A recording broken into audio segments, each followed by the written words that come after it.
Good evening everyone and welcome to Gundam News.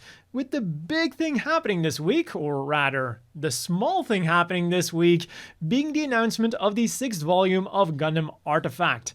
The tiny but super detailed model kits that are meant to look a little bit like resin kits. But fear not, despite their beige color, these are just standard plastic model kits.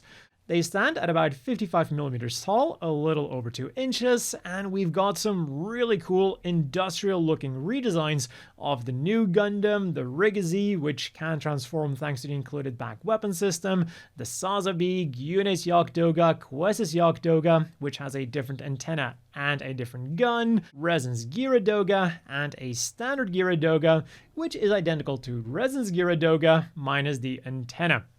Each kit will set you back 500 yen, a little over 3 US, and comes with a soda-flavored piece of chewing gum.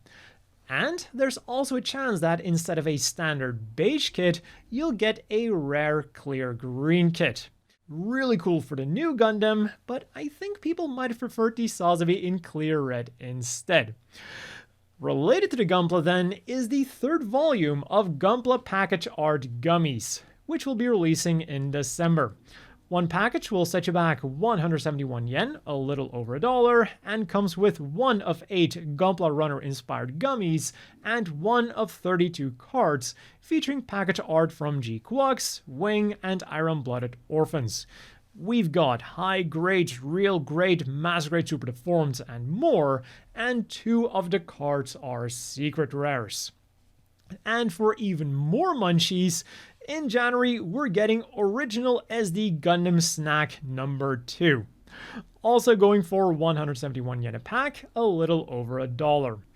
One package contains 21 grams of savory salty potato rings and 1 of 33 metallic stickers, one of which is a secret. But that is not all. 7 of the stickers are holographic, and 4 of those feature a newly drawn illustration done by Kuji, the original artist for these SD Gundams. Plus, on the back of each sticker is an extra illustration. Somewhere in between model kit and action figure then, we have the premium Bandai Limited G-Frame Full Armor Dragoon Strike. This G-Generation Eternal exclusive machine goes for 5,445 yen, 37 US, and comes with the previously released Strike Gundam and brand new parts for the Dragoon Striker. So we've got the Strike, 2 armor Schneiders, 2 active beam sabers, a shield, a beam rifle, the Dragoon Striker with 12 removable battery packs and 3 removable Dragoons, and an action base. It comes with a normal arm to hold the Strike, 3 clear arms for the Dragoons, and an interesting feature that I don't remember seeing before. If you have it the normal way around, it features Kira's name and the seed being activated, but if you turn it over, you have the acronym for Gundam engraved in it: General Unilateral Neural Link Dispersive Autonomic Maneuver. And even on the back, it has all of the same holes, so you can use this action base upside down if you want to. Also, it comes with a soda-flavored piece of chewing gum, and a code that can be used in G-Generation Eternal for a guaranteed SSR or higher gadget ticket, a premium gadget ticket, and the Dragoon system, all of which can be yours in March. Oh, and for the people considering getting this thing for use with a 1/144 scale Strike Gunpla, the G-Frame line is slightly smaller than 1/144 scale, but because this is a pretty big backpack, it might just work. Over at the figure front then, we also got some pretty impressive news, beginning with the Robot Spirits KA Signature Prototype Rig Diaz, which has now finally become available for pre-order. This thing was teased like years ago, with a pretty much complete prototype showing up at Tamashii Nations 2019. But now it is almost finally here. It's slated for a February release, and for 23,100 yen, 155 US, we are getting quite some accessories and gimmicks. We've got a pop-up Vulcan Phalanx unit in the head, 2 giant Hyper Beam Sabers on the backpack, which come with 2 equally giant Beam Saber blade effect parts, 2 beam pistols, a chonky clay bazooka prototype, 2 regular clay bazookas, 2 wing binders that can also serve as weapons, and a bunch of hand options, including one showing the birdlime launcher. The one big downside is that it is, of course, premium Bandai Limited. Something less limited then, also releasing in February, is the Mobile Suit Gundam Universal Century Saga Ichiban Kuji Lottery. The lottery where you always win something, but of course, the top prizes are significantly better than the bottom prizes. One ticket will set you back 850 yen, 6 US, and so far we know of 4 of the prizes you can win. The main prize is a new Gundam Bustizen figure, and my thoughts on this thing are pretty much exactly the same as my thoughts on the Wing Gundam Bustizen figure, which we talked about a couple of weeks ago. The torso and the head do look amazing, like the detailing is awesome, and just the overall style of it looks really good. But the backpack then ruins it by not being in scale with the torso. It's way too small. Like, I know why they did this, because they wanted to have the full backpack while just having the bust of the mobile suit, but that doesn't mean that it looks any better, and most of the comments on Twitter echoed a similar sentiment. The fin funnels are just way too small, and it would probably look better just not having them there. Moving on to the B prize then, we've got a really nice Masterlight Char figure from the OG Gundam, and well, that's all I can really say about it. It looks really good. The C prize we don't know yet, so we're skipping ahead to the D prizes, which are random mobile suit head magnets, which do also include the torso. You can get an RX-78-2, a GP-01, a Double Zeta Gundam, or a Zai Gundam, and I definitely wouldn't mind having one of these for my own magnet board. The next prize that we know about then is already the last one prize, which is a prize you get as a bonus if you happen to get the last ticket.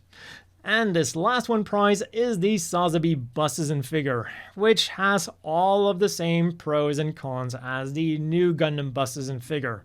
It looks fantastic, well, the bust itself looks fantastic, but the backpack is just too small.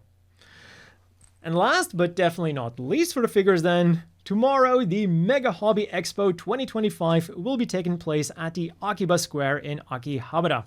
As part of the expo, they'll have a bunch of Gundam items on display, including a 1/10 scale QGUX, and they'll also be announcing some new figures. From Gundam Seed Freedom, we're getting a Gundam Girls' Generation X Lucreia figure, but we don't know which character it'll be. And from just Lucreia, we're getting a Nyan and De figure. On to the movie news then. We supposedly got some news for the Gundam live action movie, and I'm using the term news here quite loosely because nothing that we got has actually been confirmed. For example, according to the Insider, Legendary is supposedly considering casting Benson Boone. But that is literally all that they said. They're considering it. So are there any serious talks yet? How are the talks going if they are happening?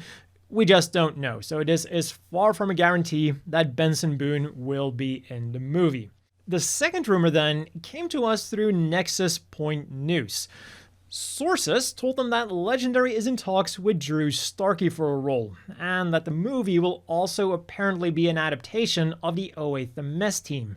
But then a few sentences later, it sounds more like the movie won't really be an adaptation, but like heavily influenced by the 08 The Mess Team. But again, we don't know who any of their sources are and how reliable they are. And honestly, this is also the first time that I've heard about Nexus Point News. And after looking into their track record for a little bit, they've had some hits, but they've also had some misses. So don't disappoint Tamura and take this news with a grain of salt. Next up then, we've got some anime news. Char's Counterattack and the first Hathaway's Flash movie will be shown at China's Silk Road International Film Festival, and the Dolby Cinema version of Endless Waltz will be shown in Japan from October the 24th to October the 30th, and then again from November the 28th to December the 4th. people visiting during the first week will get a mini Shikishi featuring Hiro, Troa, or Wufei, and people visiting during the second week will get a mini Shikishi featuring Duo, Katra, or Relina. It was noted though that these are the same ones that were given out during the September run of the movie. And if you want to watch Endless Waltz at home, you can do so on March the 25th with the special edition 4K remaster box for 11,000 yen, 74 US, which claims to have an estimated 238 minutes of footage, which at first glance sounds like quite a lot because the movie itself is only 90 minutes. But then when you look at the contents of this special box, you realize that you're getting the movie and the 30th anniversary commemoration video twice. Once on a regular Blu-ray and once on an Ultra HD Blu-ray, meaning that there's only about 50 minutes left for like special bonus footage that is on the bonus Blu-ray. And it's got things like recordings of the stage greetings, a special video on Gundam Wing narrated by Duo, and a brand new audio commentary. As for the people thinking about importing this, the Endless Waltz movie itself is specifically stated to be subtitled in both Japanese and English, so in that sense, you can import it. But it doesn't say the same about the bonus Blu-ray. It does say that there are subtitles, but it doesn't specify English ones, so they might just be like Japanese transliterations. And it also says that not even the entire bonus Blu-ray is subtitled, so even if they are in English, it's not going to be for everything. And what they also don't mention is the English dub, which might be a deal breaker for some, because that's of course the big nostalgic thing for the English-speaking audience. Meanwhile, on the gaming front then, in Gundam Battle Operation 2 for the PlayStation, the Neo Gundam has joined the fray, while on Steam the Gameplay Beta has become available, and in UC Engage, a new clan battle event has gone live, as well as an extreme limited unit assembly for the UR Benager Lynx and his UR Unicorn Gundam with Hyper Mega Launcher. And in case this variant doesn't immediately look familiar, that is because this is a UC Engage exclusive machine. It's really just the standard Unicorn, but now with a weapon called the Hyper Mega Launcher. Not to be confused with the other Hyper Mega Launcher used by the Zeta Gundam and a few other mobile suits. But just like with that original Hyper Mega Launcher, the Unicorn's version can be used in both close combat and long-range combat. Over at G Generation Eternal then, Master League Season 4 has gone live, and they're continuing with the half anniversary celebrations. And on top of that, they also had a producers' live stream, where they announced a bunch of stuff that will be happening later on in the year. I'll have the link to the full live stream down below, but here are a few of the highlights. In terms of story content, we're getting Unicorn and the second part of G Gundam on September the 30th, Blue Destiny and the second part of Stardust Memory in mid to late October, the second part of Iron-Blooded Orphans in late October to early November, and then Brilliant Hathaway at some point during the winter. And to prepare you for the Hathaway event, they'll have a special scenario called History Makers.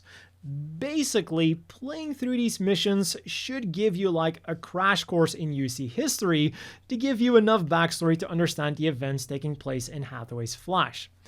And then finally in mid-October, we're getting History Stages, which will allow you to replay old story events, and a Japan-only feature to watch Gundam anime in-game. Whenever a new main stage or story event is released in-game, the anime relevant to that story will be watchable for 90 days. An Eternal Pass is required for this feature, and I also want to reiterate that you're watching the anime in-game, so I wonder what that's going to do to the battery life of your phone. And G Generation Eternal wasn't the only game celebrating a birthday this week, because pre-orders for Arsenal Basis 3.5 anniversary memorial booster boxes began, with one box setting you back 3,300 yen, 22 US. In other news then, two new Gundam Manholes have been installed in Himeji, featuring the RX-78-2 behind Himeji Castle and the Zakutu F-Type behind the Himeji Museum of Art, And the special orchestra concert that was held at the Gundam Pavilion is available on YouTube until October the 19th and is linked down below. It begins at the start of the Universal Century with the intro from Unicorn, and then works its way not just through the Universal Century, but through all of the alternate universe series as well. So I highly recommend you giving it a watch. As for the physical things you could get this week then, we started on the 20th with some Gunpla releases. Or well, one Gunpla release and 2 optional decal sets. For the Gunpla, we've got the high-grade Rigdom Gaia/Ortega custom QGUX version. And for 3,630 Yen, 24 US, this chonky 3-legged machine comes with a set of marking stickers, a giant bazooka, 2 heat sabers, 2 grappling hooks, and a single lead wire. But as you can tell by the promotional images, you can cut that lead wire in half, so you can have both of the grappling hooks shooting out.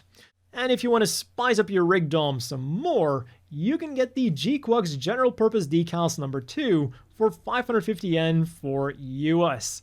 It comes with markings for that Rigdom, but also Xavier's Gian, the G-Fred, the Red Gundam, and then a bunch of Federation, Zeon, and Pomeranian symbols. Like, a lot of Pomeranian symbols.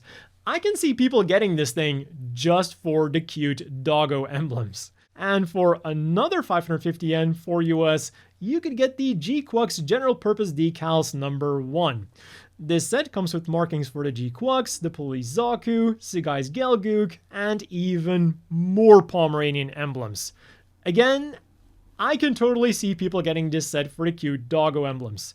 And in case you were wondering, yes, both number 1 and number 2 have decals of Pommy taking a shit. I wonder what the best place to put that thing is. I guess the back skirt. And for even more QGUX things, from the 22nd, the 29th volume of Mobile Suit Ensemble has spread across Gachapon machines in Japan. For 500 Yen a spin, 3 US, you can get the QGUX, the Cholera's backpack, Char's custom Zagok, and a weapon set that comes with a little bit for everyone. The Tomonosuke Heat Hawk, Beam Saber, Beam Rifle, and Shield for the QGUX, 2 swords and a beam rifle for the Cholera, and 2 open claws and a missile firing effect part for Char's Zagok. And if you then want to make your QGUX figure a bit more fancy, I'm sure you can use those decals that were just released. And then finally just today, you can try out both your luck and your skills at Japanese arcades for these Gundam Seed Freedom head-shaped speakers. You can get the Strike Rouge, the Duel Blitz, or the Lightning Buster, and they all function the same way. In their normal state, they act as a nice display piece, but then when you open up the cheeks, they become a speaker. But of course, because these are prize items, I mainly get these for display purposes. I don't think these are going to be particularly great speakers. As for this week's reading material then, there was the November issue of Hobby Japan featuring Space Battleship Yamato, as well as the F-80 Gunrate and G-Fred, the November issue of Model Graphics featuring the Epion and Sakai's Gelgook, as well as a special on Shunsaku Tamiya, the late chairman of the Tamiya Corporation. We got a QGUX special edition of the Anan magazine featuring Char and Shalia on the front and Xavier on the back, the 3rd volume of Gundam F90 Cluster, and tomorrow, or later today in Japan's time zone, the final volume of Gundam Thunderbolt will be published in the Big Comic Superior magazine, marking the end of an almost 14-year-long stint. For the apparel news then, it was just strict G with these new Zeta Gundam Haori jackets. For 26,400 Yen, 178 US, you can go for a Zeta Gundam or Hyakushiki styled one, and they've already become available in physical strict G stores on the 20th. And that has been all for this week's Gundam news. As always, a big thank you to the Patreon supporters. I hope everyone watching has a great evening, and I'll see you all next week with more Gundam news.